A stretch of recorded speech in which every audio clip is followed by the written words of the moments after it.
الرحمن الرحیم سورہ بقرہ کی آیت نمبر 13 میں منافقین کی 5ویں صفت جو ہے وہ بیان کی جا رہی ہے۔ ہم سورہ بقرہ کے اس رکوع کے اندر منافقین کی جو صفات ہیں وہ ہم دیکھ رہے ہیں، ان کی خصلتیں کون کون سی ہیں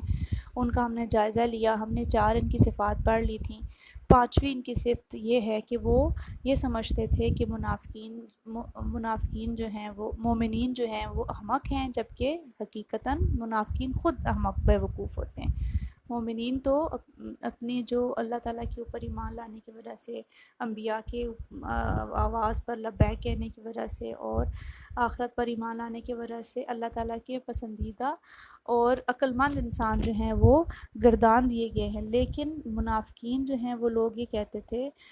کہ جس وقت ان کو یہ کہا جاتا تھا کہ تم پورے کی پورے ایمان کیوں نہیں لے کر آتے، صدق دل سے خلوص نیت سے ایمان لے کر آؤ جس طرح سے باقی لوگ ایمان لے کر آئیں۔ تو یہ کہتے کہ وہ لوگ بے وقوف ہیں جو اس طرح سے کرتے ہیں، ہم لوگ عقل مند ہیں۔ ان کو تو دنیا کے اندر کا جو فائدہ جو اس وقت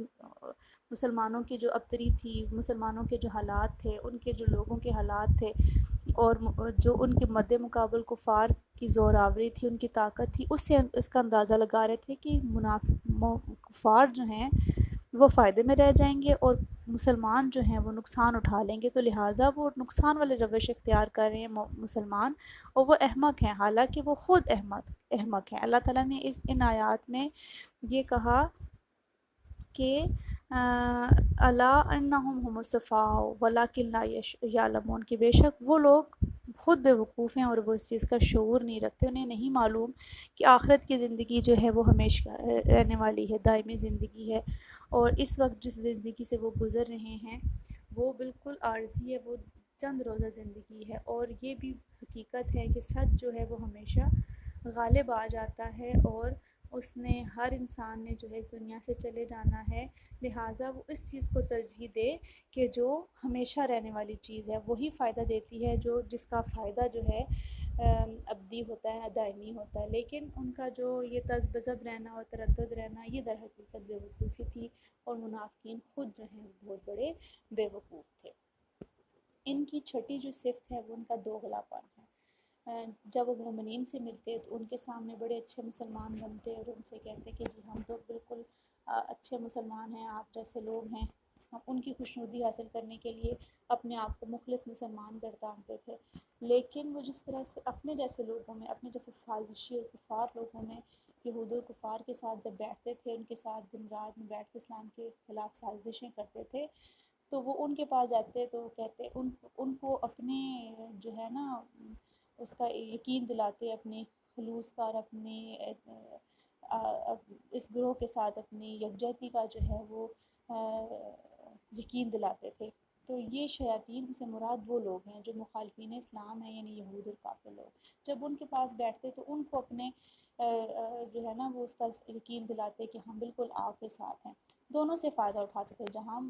مسلمانوں کے ساتھ کوئی فائدہ حاصل کرنے والی بات ہوتی تھی ان کے ساتھ جڑ جاتے، کوئی جنگ وغیرہ میں شامل ہوتے تو مال غنیمت میں شریک ہو جاتے تھے، ان سے شادی بیاہ کرتے تھے، اور جان و مال کے لحاظ سے بھی مسلمانوں کی طرح وہ محفوظ تھے، حالانکہ اسلام سے ان کا کوئی واسطہ نہیں ہوتا تھا۔ لیکن جس وقت کافروں کے ساتھ باری آتی تو وہ کافروں کے ساتھ جڑ جاتے، تو یہ دوغلے پن کا شکار تھے۔ تو اللہ تعالیٰ سورہ بقرہ کی آیت نمبر 15 میں کہہ رہے ہیں کہ وَيُمُدُّهُمْ فِي طُغْيَانِهِمْ، کہ اللہ تعالیٰ نے ان کو ان کی سرکشی میں کھلا چھوڑ دیا، ان کی رسی ڈھیلی کر دی ہے کہ جتنا جاتے ہیں وہ جائیں، نافرمانی کریں، سرکشی کریں، فساد پھیلائیں،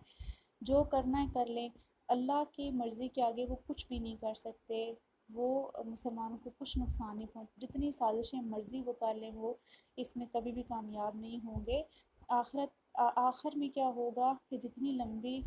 سرکشی انہوں نے اختیار کی ہوگی، اللہ تعالیٰ اتنی ہی شدید ان کو اس لحاظ سے جو ہے وہ سزا دے گا۔ تو یہ ڈھیل ہے اور مہلت ہے ان کو جو اللہ تعالیٰ نے دے رکھی ہے، ان کے کھاتے میں صرف نقصان ہی نقصان آئے گا۔